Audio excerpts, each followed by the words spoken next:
বিসমিল্লাহির রহমানির রহিম। আমি মোহাম্মদ সালাউদ্দিন খান, জাতীয় নির্বাহী কমিটির সদস্য, বাংলাদেশ জাতীয়তাবাদী দল এবং মামলার প্রধান সমন্বয়ক, বিএনপি কেন্দ্রীয় কার্যালয়। আমার পাশে আছেন আমাদের ছাত্রনেতা, যে সাধারণ সম্পাদক নুরুজ্জামান জমনিকে ক্রসফায়ার দিয়ে হত্যা করেছে, তার বাবা ইয়াকুবুল, এবং আমার পাশে আরেক সদস্য আছে আমাদের এই মামলা তথ্য সমন্বয়ক অ্যাডভোকেট নুরুল ইসলাম জাহিদ, এবং আমাদের পিছনে আমাদের যা আরও অন্যান্য সমন্বয়ক আছে। সবাইকে আসসালামু আলাইকুম।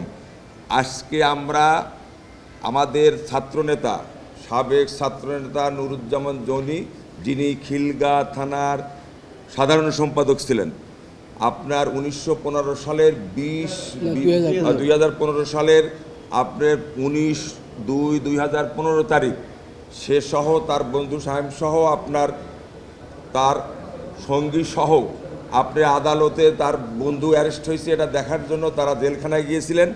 জেলখানা থেকে ওই দিন তাকে অপহরণ করা হয় এই 2015 সালে। এই যে তাকে অপহরণ করলো, অপহরণের পরের থেকে তাকে আমরা খুঁজে পাচ্ছিলাম না। তাকে গুম করে রেখে 2 দিন পরে, অর্থাৎ 20 তারিখে, একদিন পরে 20 তারিখে ভোর রাত্রে 3টার দিকে তার বাড়ির সংলগ্নেই একটি পুকুর পাড়ে নিয়ে যায় তাকে ক্রসফায়ারের নামে হত্যা করে। উদ্দেশ্য ছিল বিএনপির মতন একটি দলে সে যেহেতু ছাত্র দলের নেতৃত্ব দেয়, এই কারণে তার ব্যাপক জনপ্রিয়তা ছিল। তাকে যদি হত্যা করা হয় তাহলে ওই এলাকা আন্দোলন সমাবেশ কোনোটাই হবে না এবং বিএনপির মতন একটা দলকে নিশ্চিহ্ন ধ্বংস করা যাবে।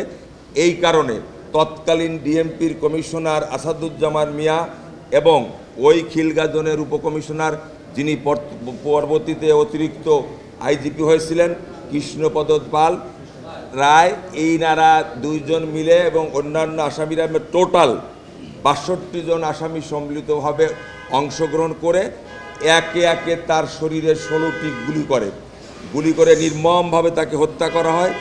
এবং এই নুরুজ্জামান জনিকে হত্যা করার পরে তার সেই সময় 7 মাসের অন্তঃসত্ত্বা তার স্ত্রী ছিলেন, তাকে সহ তার যে নির্যাতন করেছে, পরিবারের উপরে যে নির্যাতন করেছে, ওনার বিরুদ্ধে মিথ্যা মামলা দিয়েছে। এই মামলার প্রতিকার চেয়ে তৎকালীন থানায় যিনি কর্মরত ছিলেন তাদের কাছে আমরা অভিযোগ করেছিলাম এবং পরবর্তীতে বিএনপির পক্ষ থেকেও আমরা এই ঢাকা মহানগরের জজ সাহেবের আদালতে আবেদন করেছিলাম। এই পরপর আরও একটি আমরা আবেদন খিলগাঁও থানা করেছিলাম। কিন্তু অত্যন্ত দুঃখ পরিতাপের বিষয় যে এখন পর্যন্ত আমার বাদী এই মামলার কোনো সুরাহা পায় নাই। এই কারণে বাংলাদেশ জাতীয়তাবাদী দল বিএনপির কাছে তিনি আবেদন করেছেন যে আমাদের এই আবেদনের পরিপ্রেক্ষিতে তারা আমরা আবেদনটি গ্রহণ করে তিনি আজকে চিফ প্রসিকিউটর এই অপরাধ ট্রাইব্যুনাল বরাবর একটা লিখিত অভিযোগ দায়ের করেছেন। এই অভিযোগ নিয়ে আমাদের চিঠি সম্বলিত পত্র নিয়ে, তার সমস্ত পেপার কাটিং নিয়ে, সমস্ত পেপারসে কাগজপত্র নিয়ে আমরা প্রসিকিউটর অফিসে জমা দিলাম। ওনারা রিসিভ করেছেন এবং ওনারা বলেছেন আমরা এটা ন্যায় বিচারের জন্য অপরাধ তদন্ত যে সংস্থা আছে আন্তর্জাতিক অপরাধ তদন্ত, তাদের কাছে ওনারা পাঠাবেন এবং দ্রুত ন্যায় বিচার পাবো বলে আমরা আশা করি। এটা হলো মূল বিষয়। আপনার সাবেক ডিএমপির কমিশনার আসাদুজ্জামান, আপনার ওই জোনের আসাদুজ্জামান মিয়া ওই জোনেরই আবার ছিলেন উপকমিশনার, যিনি পরবর্তীতে আবার অতিরিক্ত আইজিপি হয়েছিলেন, কৃষ্ণপদ রায়। উনি বর্তমানে অবসর আছেন। তার সাথে সংশ্লিষ্ট প্রদীপ কুমার সহ, সংশ্লিষ্ট থানার ওসি সাহেব সহ, দীপক কুমার রাজ যে সবচেয়ে বেশি ভূমিকা করেছিল, এসআই দীপক কুমার সহ অন্যান্য যারা আসামি আছে পুলিশের টোটাল আছে আপনার 14 জন। বাদ বাকি আছে হলো আপনার আওয়ামী লীগের সন্ত্রাসীরা, যারা এই তাকে ধরে দেওয়ার সহায়তা করেছিলেন এবং এই হত্যাকারী সহায়তা করেছিলেন। তাদের সহ আমরা 62 জনের বিরুদ্ধে এজাহারে নাম উল্লেখ করে আমরা অভিযোগ দায়ের করেছি। সাবের হোসেন চৌধুরী, ঢাকা 9 এমপি। কিছুদিন আগে মামলা করেছিলাম, মামলাটা খারিজ হয়ে গেছে। এরপরে আবার আমাদের খিলগাঁও থানায় মামলা করেছি। ওইখানে পুলিশ কর্মকর্তারা আছেন, ওনারা আসামিদের সাথে লিয়াজো মেনটেন করে আসামিদেরকে অ্যারেস্ট করছে না। আমি বাধ্য হয়ে আমাদের জাতীয়তাবাদী দলের অফিসে অ্যাপ্লিকেশন করলাম যে আমি কি এখনও বিচার পাবো না? সে হায়নারা তো নেই এখনই কি আমি বিচার পাবো না? আপনারা একটা কিছু করেন আমার জন্য। আমি এই দরখাস্ত করলাম। তারপরে ওনারা প্রসেস করে আমাকে সহ নিয়ে এখানে আসলো। আমরা চিফ প্রসিকিউটরের বরাবর আমরা কাগজপত্র জমা দিয়ে গেলাম। আমি আশা করব আমার এই নুরুজ্জামান জনিকে একে একে এই বুকের ভিতরে 18টা গুলি করেছে। কেন করেছে, কে করেছে, আমি সবাইকে দেখতে চাই এবং উপযুক্ত শাস্তি আশা করি আমি বর্তমান সরকারের কাছে। আমি আরেকটা কথা উল্লেখ করব যে আমাদের ওই সময় 9 আসনের এমপি সাবের হোসেন সাহেব অ্যারেস্ট হইল, উনার নামে 4টা খুনের মামলা, 6 দিনের রিমান্ড সহ।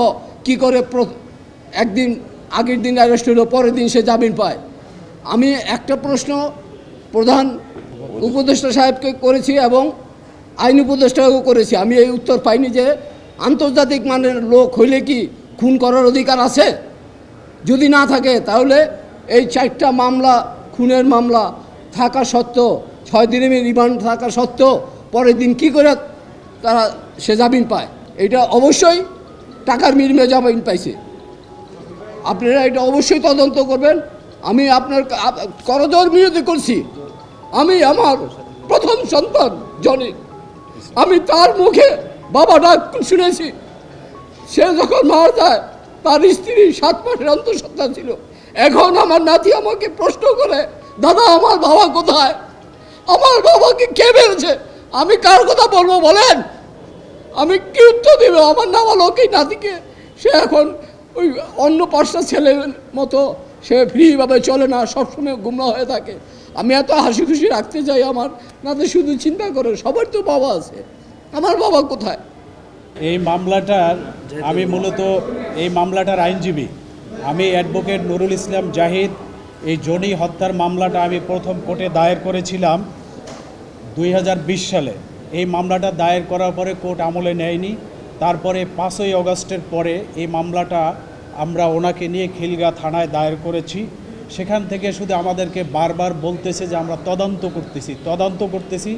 মূলত এই ধরনের একটি ঘটনা যেটা 5ই আগস্টের পরে আমরা মামলা করেছি, যেখানে মামলার নির্দিষ্ট আসামি দিয়েছি, আসামিদের ঠিকানা, আসামিদের পদ পদবি এবং তারা যে সরকারি চাকরি করে সমস্ত কিছু উল্লেখ করে দিয়েও আজকে পর্যন্ত কোনো আসামি গ্রেপ্তার করা হয়নি।